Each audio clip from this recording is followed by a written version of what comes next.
Hey, what's up guys? I'm gonna do another video on FANG stocks. Today we're gonna do, you guessed it, Tesla. Okay, so let's take a look. Ticker is TSLA. Share price, let's see.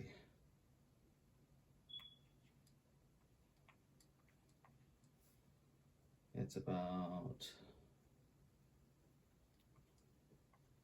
$414 per share.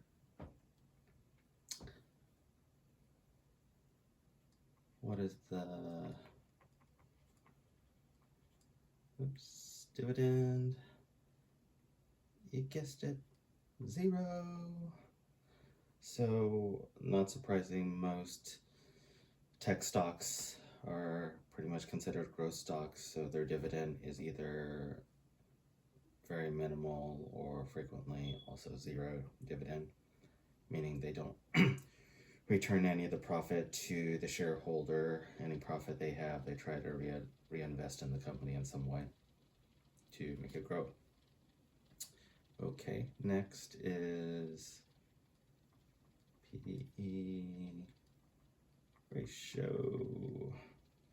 So PE ratio, basically you can use it as basically price to earnings ratio. It can give you kind of an idea of if a stock is overpriced or not.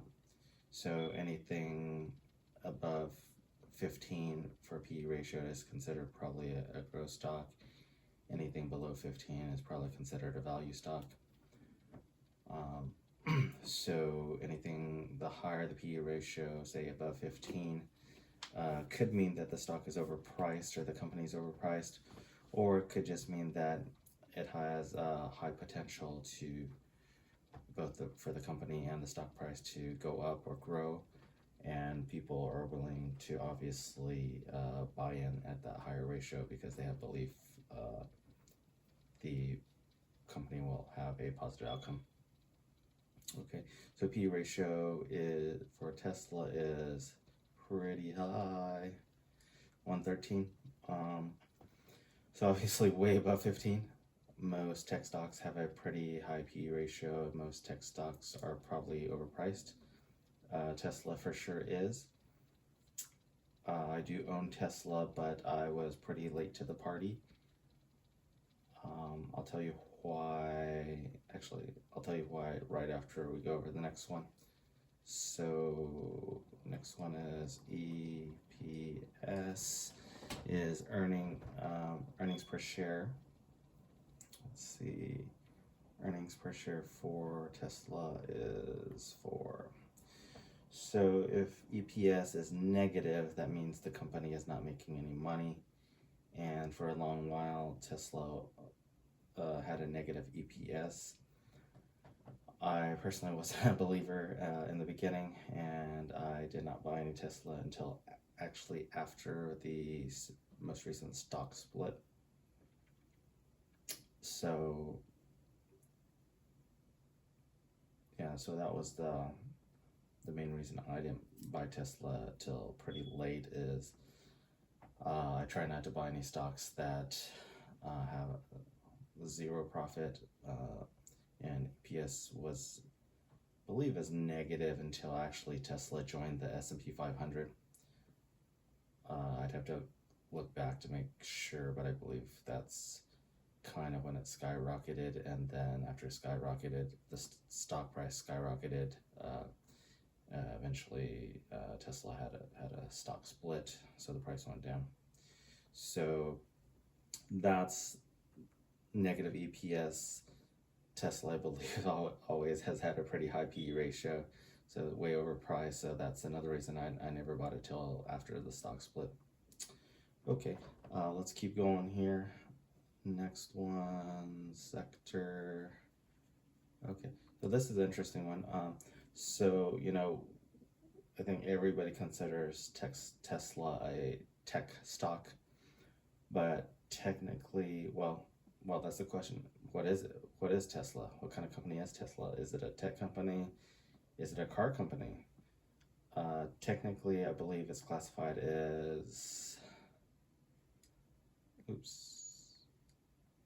consumer discretionary. I think that's how you spell it. I could be wrong. So it's not a, technically it's not classified as a car company. It's not classified as tech, even though most people probably consider it a tech company. So it is considered consumer discretionary as far as sector. Let's see what's next.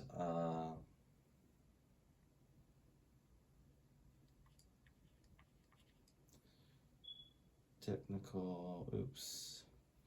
I think I am off the camera. Sorry guys. Let me correct. We'll erase this bad boy. Okay, why don't we go up on the other side then? So technical analysis. Okay, technical analysis is basically looking at a chart of the stock price. Some people say it's a way to predict where the stock price is going. Many people say it's basically reading tea leaves and has no value whatsoever. I'm probably somewhere in the middle. I think it does have some value, although I'm not a psychic and you should never try to guess what the stock price is going to be second to second.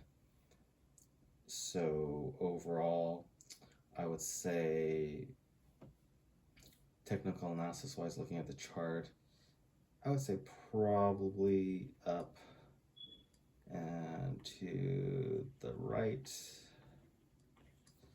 meaning it's going in the right direction. It's increasing in price, but be careful. If you look at the 1 year chart, it actually is probably almost parabolic. So if you see a parabolic chart, the likelihood of a crash in the stock price is probably pretty high, or at least much more than 50% likely the price is going to come down drastically in the near future. So I probably would not buy any Tesla right now. So again, I'm not going to get political, but the stock price did start skyrocketing as soon as Vice President Musk started being buddy with soon-to-be President, what's his name? Trump. So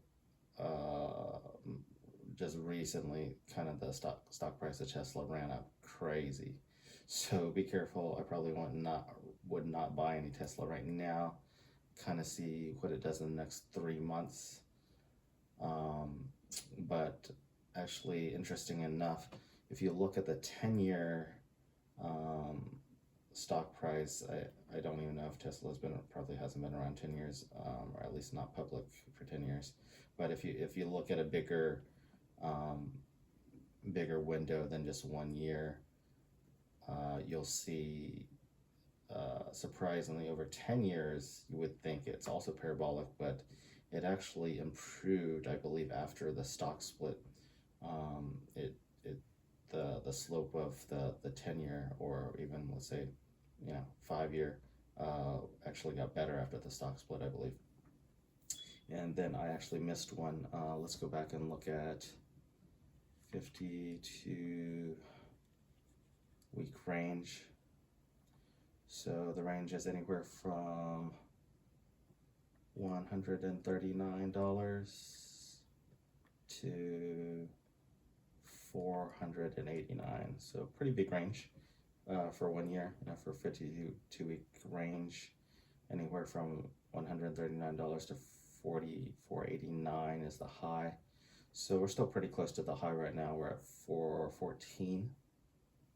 So that's why it looks parabolic, because that range is huge, and because we're near that top end of being parabolic, Personally, I wouldn't buy any Tesla right now, but again, not financial advice. Do your own research, and then, you know, definitely before you put any money in stock market in general, doing your own research. It is risky, and definitely single stocks are much riskier than, say, mutual funds or ETFs. Okay, so there you go. Tesla, a really hot stock right now. Be careful, guys. Okay, later, man.